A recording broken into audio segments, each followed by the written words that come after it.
Hello पिला माने समस्त को आमर एसएम एजुकेशन यूट्यूब चैनल को स्वागत पिला माने। तो सबुदिन परी पिला माने आजिर क्लास रहिबो मोस्ट इंपोर्टेंट। तो आज जो क्लास टी पिला माने रहिबो एटा क्लास 7 पिला मानन को पई रहिबो। तो क्लास 5 रे मु क्लास करथली। तो आज टू पिला माने क्लास 7 क्लास हबो।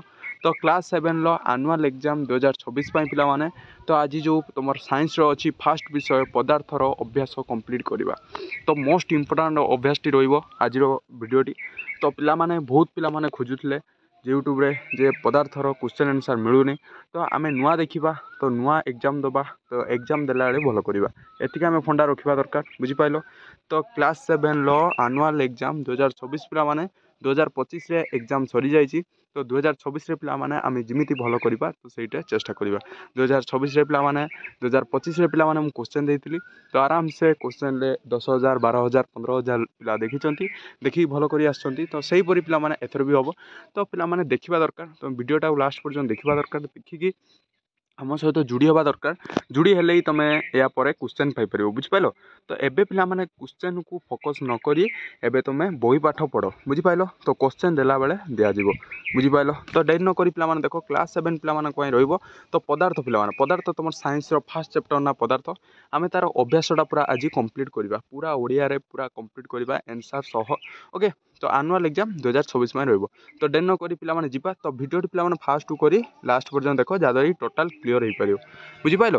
तो देखो आम पदार्थ पिला माने आम जानछंती पाठ्य पुस्तक अनुश्रेणी उत्तर जोटा कि तुम आम कहते अभ्यास पिला माने। ओके तो फास्ट क्वेश्चन आमर थिला कौन पिला माने देखो फास्ट क्वेश्चन आमर थिला जे क नंबर पदार्थर तल अवस्था निर्दिष्ट डैश थाए किंतु निर्दिष्ट डैश न थाए। पिला माने पदार्थर तरल अवस्था निर्दिष्ट डैश थाए किंतु निर्दिष्ट डैश न थाए। कौन थाए ना तरल अवस्था पिला माने आयतन थाए बट आकृति न थाए। आम जानी तरल अवस्था कौन थाए ना आयतन थाए बट आकृति पिला माने न थाए बुझिपाल। तो नेक्स्ट पिला माने कौन रहिबो ना देखो नेक्स्ट कौन रहिबो पदार्थर गैसीय अवस्था कणिका गुड़िकर मध्य पारस्परिक आकर्षण बल कम थाए। पिला माने एठी अधिक कि कम एठी पचार। तो जो पदार्थर गैसीय अवस्था जो कणिका गुड़िक थाए गैसीय अवस्था पिला माने पचार। तो कणिका गुड़िक पारस्परिक कौन थाए ना आकर्षण बल कम थाए। पिला माने एठी कौन हम ना कम हम बुझिपाल। तो कम होची राइट आंसर बुझिपाल। तो ये कौन थाए ना आयतन थाए आकृति न थाए बुझिपाल। क्लियर हो पिला माने आयतन थाए आकृति न थाए एठी पिला माने आकर्षण बल एदरे कम थाए। तो पिला माने एगुडा भेरी भेरी इंपोर्टेंट रहिबो। तो लास्ट पर्यंत वीडियोटा देख। तो परमाणु गुड़िक सहधर्मी होता है ताकू डैश कह जाए पिला माने ना डैश कह जाए। आम जानते पिला माने सेटा को मौलिक कह जाए कोटा ना मौलिक पिला माने कह जाए बुझिपाल। तो एगुड़ाक पिला माने भेरी भेरी इंपोर्टेंट रहिबो।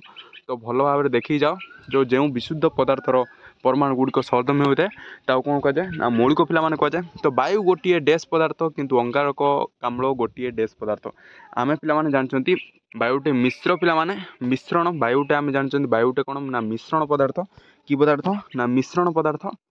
तो देखो मिश्रण पदार्थ किंतु अंगारकाम्ल पिला माने गोटे यौगिक पदार्थ कोटा ना यौगिक पदार्थ अंगारकाम्ल। ओके एगुड़ा भल भाव लक्ष्य कर। तो वायु गोटे मिश्रण पदार्थ बट से टाइम अंगारकाम्ल गोटे कौन यौगिक पदार्थ। तो पिला माने गोटे मौलिक पदार्थर डैश प्रकार अणु न थाए। तो भिन्न प्रकार अणु न थाए पिला माने एटा राइट आंसर हो। तो भिन्न प्रकार अणु न थाए गोटे मौलिक पदार्थर भिन्न प्रकार अणु न थाए बुझिपाल। तो पूरा क्लियर है। तो पूरा क्लियर है देखो फास्ट पिला माने कौन आंसर हो ना आयतन आकृति। तो राइट साइड रे लिखा जाइए देखिपार। सेकेंड रे पिला माने कौन अतिकम तापर थर्ड रे हो मौलिक फोर्थ रे हो मिश्रण यौगिक तापर भिन्न बुझिपाल। क्लियर है। तो सही परि पिला माने 2 नंबर क्वेश्चन जीवा। 2 नंबर क्वेश्चन पिला माने रहइबो निम्नलिखित पदार्थ गुड़िक मौलिक और यौगिक और मिश्रण अलग करी लेख। तो आमको किछटा दे दीची से पदार्थ गुड़िक आम मौलिक यौगिक आ मिश्र वाक्य अलग कर लिखा। देख क्लोरीन पारद बा मर्कुरी लाइम बा चून चीनी बा शरबत गंधकाम्ल फिटिकिरी बरफ क्षीर हीरा लुण एगुड़ा पिला माने फास्ट आम देखा मौलिक कौन हो ना मौलिक आम जानते मौलिक फास्ट आम ए देखा जब मौलिक पिला माने कौन हो ना क्लोरीन हो। नेक्स्ट आम देखा जब हीरा हीरा पिला माने थिला एडी देखते हीरा हो पिला माने। नेक्स्ट देखा जब मौलिक आउ कौटा हम ना हीरा हाँ पारद पारद पिलाने कहीं ना पारद हूँ राइट आंसर पारद हूँ मौलिक तो यौगिक पिलाने कौटा हम फास्ट आम यौगिक देखा चून हम पिलाने तापर चून पर देखा बरफ हम पिलाने यौगिक लुण हम पिलाने बुझिपाल तापर जो नेक्स्ट देखा फिटिकारी हम तापर कौटा हम ना लाइम लाइम जोटा यहाँ लाइम हम बुझिल तो यहाँ पे आउ जी रहा मिश्रण पे जोटा मिक्स होकर रही तो सहीटा हो मिश्रण पे मन रख मिश्रण सब जी मिक्स हो तो चीनी पे चीनी थी चीनी सरबत पे आउ गए क्षीर तो ये दुटा मिश्रण हो तो ये लिखा जाए आंसर देखिपार मौलिक पे कौटा है ना क्लोरीन पारद हीरा यौगिक कौन है ना लाइम बा चून बा गंधक आम्ल फिटिकी बरफ लुण मिश्रण है चीनी सरबत क्षीर बुझिपाल क्लीयर हल तो यहाँ पे 2 नंबर आंसर तो सहीपरी पे 3 नंबर क्वेश्चन जी पे देख 3 नंबर आमर अच्छी तो आंसर न देखिए 3 नंबर करिया पे तो प्रत्येक संकेत व्यवहार करी निम्नलिखित पदार्थ गुड़िक लेख तो संकेत आमको देती व्यवहार कर लिखार अच्छी मांगानिज पे परमाणु कौन हम तो जी जान तो कमेंट कर भिडियोटी देखा पूर्व मांगानिज पे एमएन हो यार हूँ परमाणु संकेत पे कौन ना एमएन तो यहाँ भल भाव लक्ष्य कर कहीं एगुड़ाक बहुत आगू तुम जो अष्टम हम नवम हम दशम हम +2 पढ़ो तो युवाक सब कम आसो बुझिपाल तो युवाक भल कर देख क्लोरीन पे क्लोरीन आमर देखा जदि Cl2 बुझिपाल कौटा पे Cl2 तापर जदि चून पान पे सेमी देखा चून पान कौन हम चून पान पे ये कर दौर CaOH2 बुझिपाल CaOH2 पे कौटा हो ना चून पान तो जब क्षार पे जब क्षार जान आम जानते N2 बुझिपाल तो फास्ट पे क्लोरीन मांगानिज परमाणु कौटा है एमएन पे मांगानिज मांगानिज परमाणु संकेत आम जानते एमएन क्लोरीन पे Cl2 तापर थर्ड हूँ चूनपान CaOH2 जब क्षार जान N2 पे तो यहाँ पे इंपोर्टाट था युवा भल भाव देखिए जहाँद्वारा कि क्लीयर हो पार ओके तो तापर जदि नेक्स्ट पे जावा देख यौगिक मिश्रण दुईटी पार्थक्य पे यहाँ भेरी भेरी इंपोर्टाट पे यौगिक मिश्रण भेरी भेरी इंपोर्टाट यहाँ भल भाव देखी जाइए कहीं एग्जाम पे आसे बहुत बार एग्जाम आसी पे यहाँ भल भाव देखी जहाँद्वारा कि तुम क्लीयर हो पार तो फास्ट यौगिक आम जानते यौगिक उपादान गुड़िक निज धर्म होता तो निज धर्म यौगिक जी आम थाए तार उपादान गुड़िक निज धर्म थाए न निज धर्म हराई था पे यौगिक उपादान गुड़िक निज धर्म हराई था आम जानते यौगिक उपादान गुड़िक जी थाए तो निज धर्म हराई था पे यौगिक उपादान गुड़िक तो मिश्रण कौन होता है मिश्रण उपादान निज धर्म बजाय रखती पे से जो निज धर्म थाए से बजाय रखता बट से टाइम जो यौगिक कथा कहवा निज धर्म को हरई दिखती ओके तो ये बजाय रखती ये हरई दिखती यहाँ पे फास्ट पॉइंट ये पॉइंटा तुम जो लिखि दौच ताले तुमको 2 मार्क मिल जाव नेक्स्ट पे यौगिक गुड़िक उपादान गुड़िक अनुपात सर्वदा स्थिर यौगिकर जी उपादान अच्छी से गुड़िक अनुपात सर्वदा स्थिर रुहे पे तो सही टाइम जो देखा डबल आई मिश्रण उपादान गुड़िक अनुपात पे परिवर्तन सी एपट सेपट हो रही था बुझल तो फास्ट आम देखा यौगिक उपादान गुड़िक अनुपात सर्वदा स्थिर थाए तो सही टाइम जो देखा मिश्रण उपादान गुड़िक अनुपात परिवर्तन एटा स्थिर थाए पे यहाँ परिवर्तन थाए यहाँ पे यौगिक मिश्रण जोटा कि पार्थक्य कहीपर यहाँ भल भाव में प्राक्ट कर जाए पे कहीं यहाँ एग्जाम आसे तुम यौगिक आउ मिश्रण यहाँ भेरी भेरी इंपोर्टाट मन रखता यहाँ पे तुम एग्जाम पढ़ो एथर ओके तो तापर पे जा 5 नंबर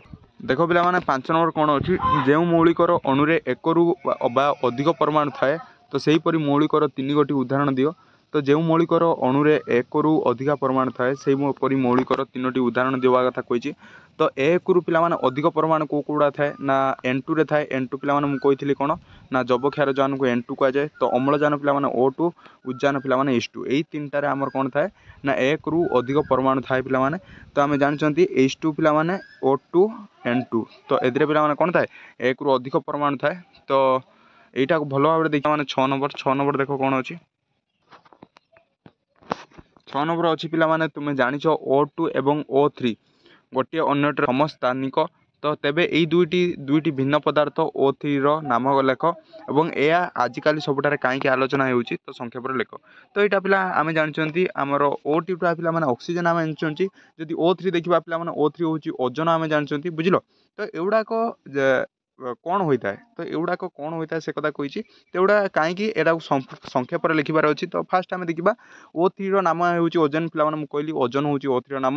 ତ ଏଇ ଗ୍ୟାସ୍ ସ୍ତର ପୃଥିବୀ ପୃଷ୍ଠରୁ 16ରୁ 15 କିମି ଉପରକୁ ଏକ ଆସ୍ତରଣ ପରି ପୃଥିବୀକୁ ଘେରି ରହିଛି। ଓକେ, ତ 16ରୁ 15 କିଲୋମିଟର ପରି ଉପରକୁ ଏକ ଆସ୍ତରଣ ପରି ପୃଥିବୀକୁ ଘେରି ରହିଛି। ଏହାକୁ ଓଜୋନ୍ ଢାଲ କୁହନ୍ତି ପିଲାମାନେ। ଏଟାକୁ କ'ଣ କୁହନ୍ତି ନା ଓଜୋନ୍ ଢାଳ।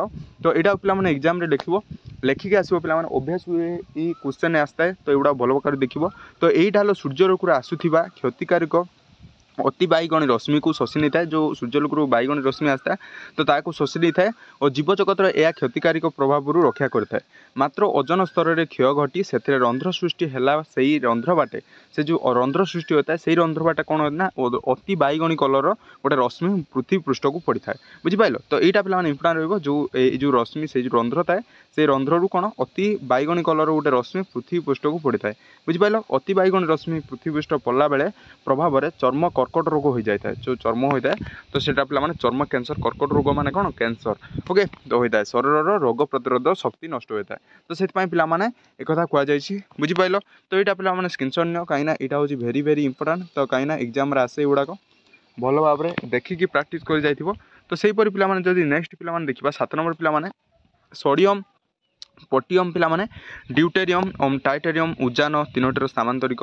ତ ଆମେ ଜାଣିଛନ୍ତି ଜଳର ସଂକେତ H2O। ପିଲାମାନେ ଜଳର ସଂକେତ ଆମେ ଜାଣିଛନ୍ତି H2O। ଏହାର ବ୍ୟବହାର ବହୁଳ ଏବଂ ଡ୍ୟୁଟେରିୟମ୍ ଅମ୍ଳଜାନର ପ୍ରସ୍ତୁତିର ଯୌଗିକର ନାମ ଏବଂ ସଂକେତ ଲେଖ ଏବଂ ସେହି ଯୌଗିକ ଗୁଡ଼ିଏ ବ୍ୟବହାର ସମ୍ପର୍କରେ ଜାଣିଛନ୍ତି ଲେଖ। ତ ଆମେ ଜାଣିଛନ୍ତି ଏଟା ପିଲାମାନେ ଡ୍ୟୁଟେରିୟମ୍ ଅମ୍ଳଜାନ ପ୍ରସ୍ତୁତି ଯୌଗିକ ନାମ କ'ଣ ନା ଭାରି ଜଳ ଏବଂ ଏହାର ସଂକେତ ପିଲାମାନେ ଜାଣିଛନ୍ତି D2O। ଓକେ, ତ D2O ଆଣବିକ ଶକ୍ତି ଓ ଉପାଦାନରେ ଜାରି ଜଳକୁ ମନ୍ଦକ ଭାବେ ବ୍ୟବହାର କରାଯାଏ। ଓକେ, ତ ଏଇ ଯେଉଁ ଆମର D2O ଅଛି ତ ସେଇଟା କ'ଣ ହୋଇଥାଏ ନା ଆଣବିକ ଶକ୍ତି ଉପାଦାନରେ ଜାରି ଜଳକୁ ମନ୍ଦକ ଭାବେ ବ୍ୟବହାର ହୋଇଥାଏ। ଏଇଟା ପିଲାମାନେ ମନ୍ଦକ ପିଲାମାନେ ଏଇଟା ଏଇ ୱାର୍ଡ଼ଟା ଲେଖିବ ମନ୍ଦକ ଭାବରେ ଏଇଟା ବ୍ୟବହାର ହୋଇଥାଏ ଯେଉଁଟାକି D2O ଅଛି ପିଲାମାନେ। ତ ସେହିପରି ଯଦି ଦେଖିବା 8 ନମ୍ବର ପିଲାମାନେ ଗୋଟିଏ ଧାତୁ ଓ ଅଧାତୁର ନାମ ଏବଂ ସଂକେତ ଲେଖ ଯାହା ସାଧାରଣ ତାପମାତ୍ରାରେ ତଳ ଅବସ୍ଥାରେ ଥାଏ। ପିଲାମାନେ ଗୋଟେ ଧାତୁ ଏବଂ ଅଧାତୁର ନାମ ଲେଖିବା, ତାର ପ୍ଲସ୍ ସଂକେତ ପିଲାମାନେ ଲେଖିବା ଯେଉଁଟାକି ତାର ତାପମାତ୍ରା ତଳ ଅବସ୍ଥାରେ ଥାଏ। ତାପମାତ୍ରା ତଳ ଅବସ୍ଥାରେ ଥାଏ ପିଲାମାନେ ସଂକେତରୁ ଆମେ ଦେଖିବା ଦେଖ ସଂକେତ କ'ଣ ଦେଇଛି ଆମେ ସେଇ ହିସାବରେ ଜାଣିପାରିବା। ତ HG ପିଲାମାନେ HGର ସଂକେତ ଆମର HG କ'ଣ କାହାକୁ କୁହାଯାଏ ନା ପାରଦ।